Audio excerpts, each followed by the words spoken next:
Okay, well, I just wanted to get a wrap-up shot of the actually completed, done, I'm finished, etc.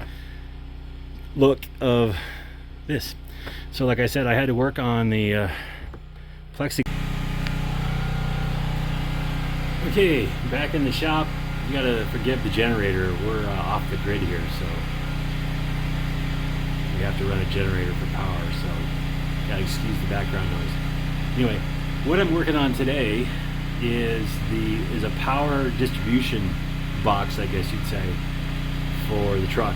I have a lot of stuff that I'm putting on it electrically, lights and gauges and switches and what have you. So I needed a place to kind of bring it all together and have it so that it's all in one spot kind of thing, as much as possible.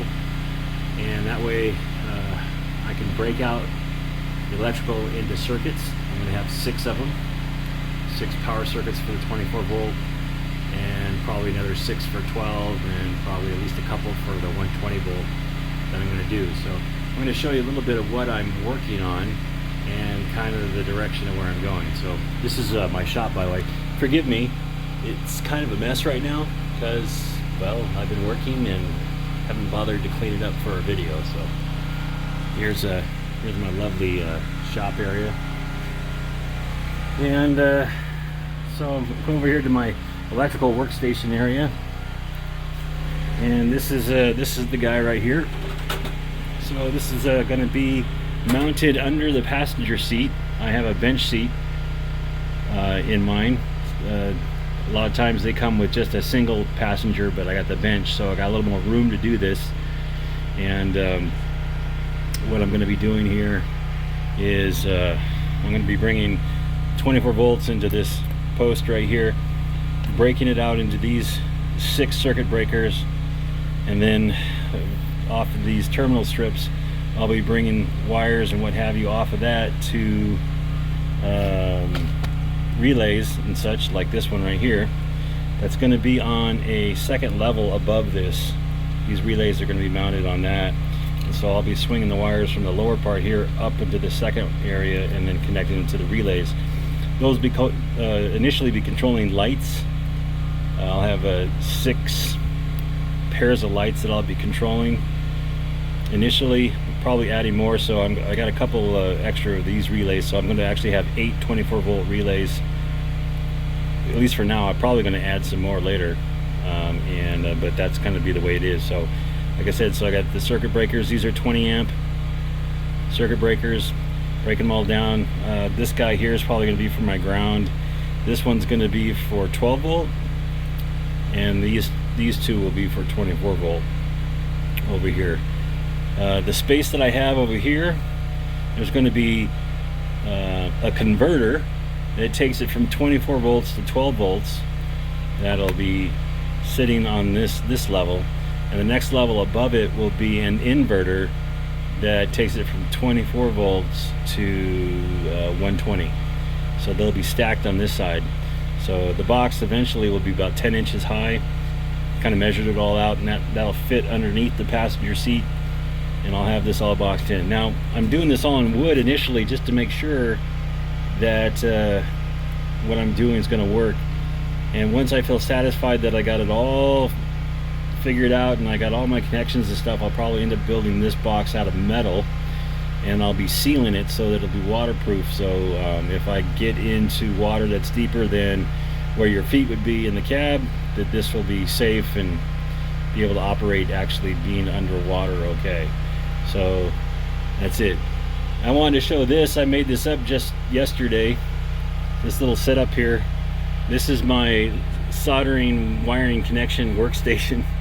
I did this in about an hour, and this is something I rigged up to go ahead and hold cable on each side of this with these little clamps, and then I could go ahead and solder whatever I need and heat shrink stuff in the middle here.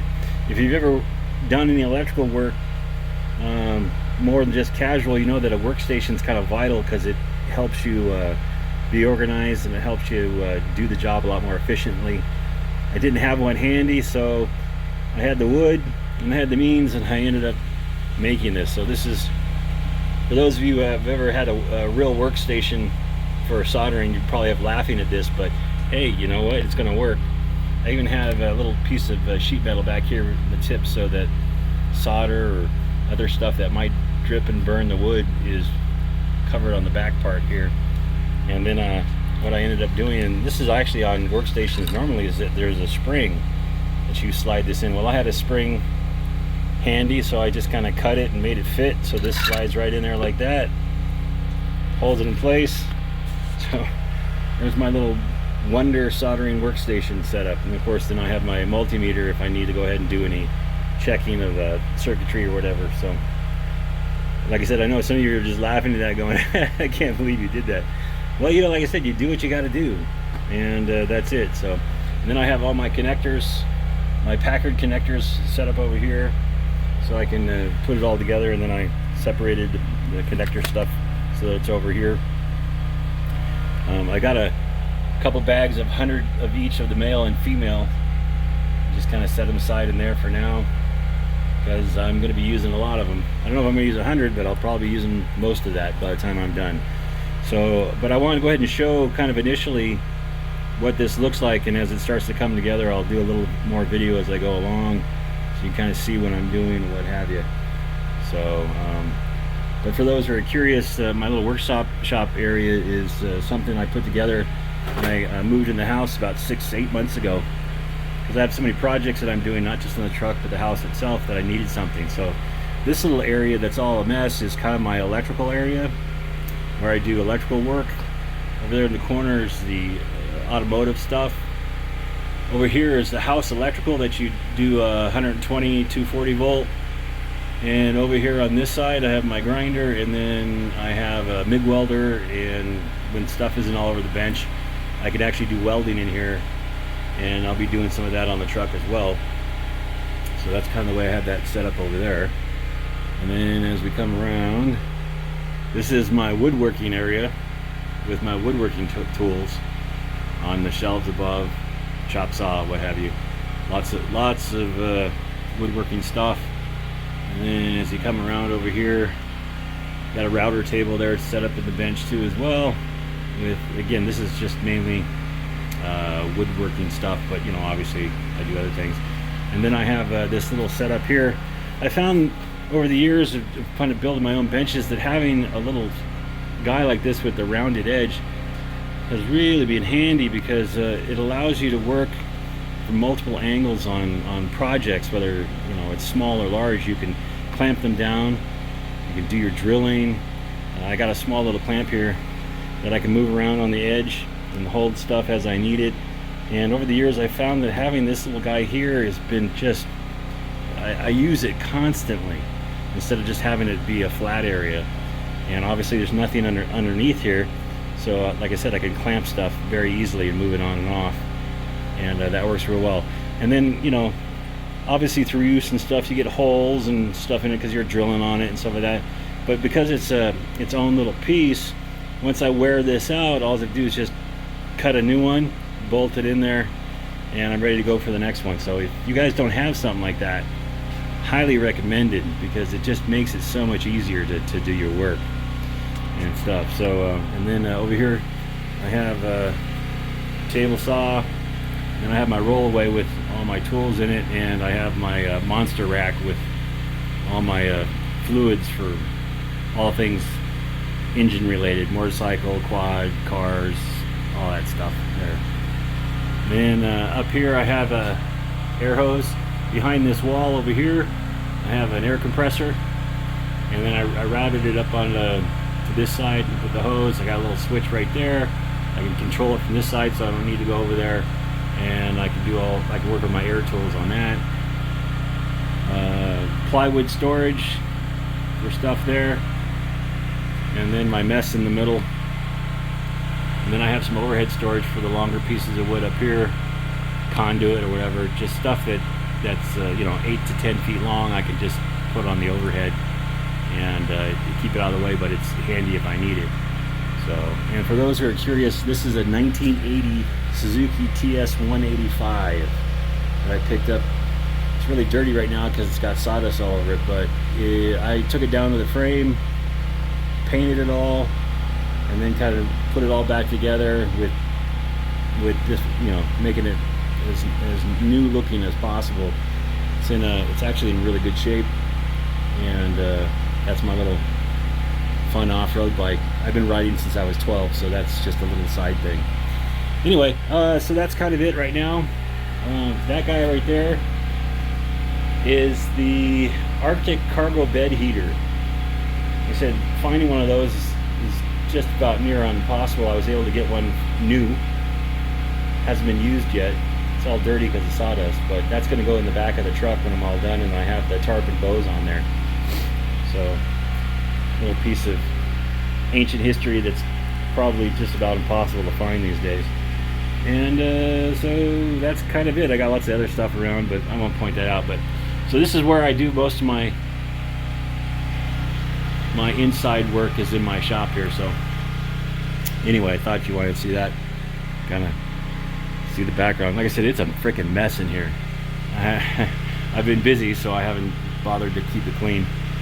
So anyway, but getting back to the subject matter of the day. So when I'm on, I'll go ahead and continue on, and I'll get some more video of this as I get it more wired together, and you can kind of see kind of how it's coming together, and eventually I'll get some video of it being installed, and starting to hook up the wiring that's already in the truck that I've done already. So that's it.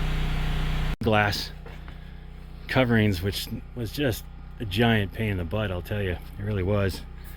And you know, I ended up scratching them because that was the only way I get them all apart. But I think I'll probably end up getting new ones made through that company called TAP Plastics, TAP.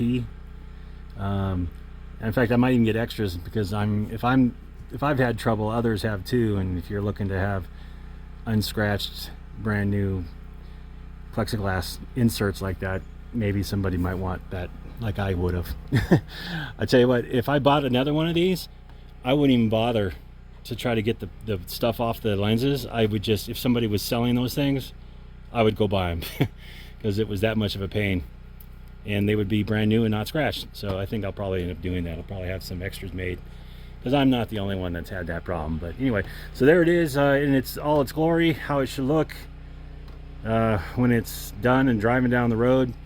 And like I said, it was a project that turned out really well. I'm very satisfied with the way the whole thing came together, and I think how it's going to look even when it's off is going to be great. So there it is, guys. That's a wrap for the Arctic tarp hood cover thing. Anyway, all right, see you on the next video.